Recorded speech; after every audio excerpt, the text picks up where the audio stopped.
माफी योजना राबविण्याचे आश्वासन दिले होते। त्याकरिता समिती गठीत केली आहे। राज्यातील 30 सप्टेंबर 2025 रोजी पीक कर्ज थकीत असणाऱ्या पात्र शेतकऱ्यांना 2 लाख रुपयापर्यंत कर्जमाफी देणारी पुण्यश्लोक अहिल्यादेवी होळकर शेतकरी कर्जमाफी योजना मी आज जाहीर करीत आहे।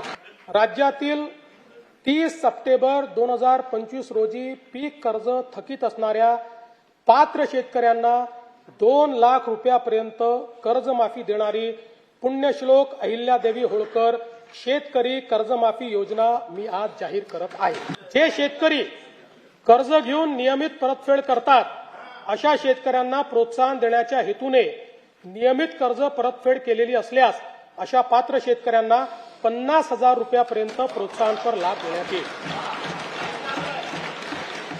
कर्जमाफी तसेच प्रोत्साहनपर लाभ देण्याबरोबर कोकणाला हे जास्त महत्वाचं आहे, कारण कोकणातले लोक सगळे कर्ज परत करतात। कर्जमाफी तसेच प्रोत्साहनपर लाभ देण्याबरोबरच राज्यातील बँकिंग यंत्रणा सक्षम असावी यासाठी समितीच्या शिफारसीतील निकषानुसार निर्णय घेण्यात येईल। शेतकरी वारंवार कर्जबाजारी न होता त्याला कायमस्वरूपी कर्जमुक्त करण्याचा शासनाचा संकल्प असून याबाबत समितीच्या शिफारसी अनुसार दीर्घकालीन उपाययोजना करण्यात येत आहेत।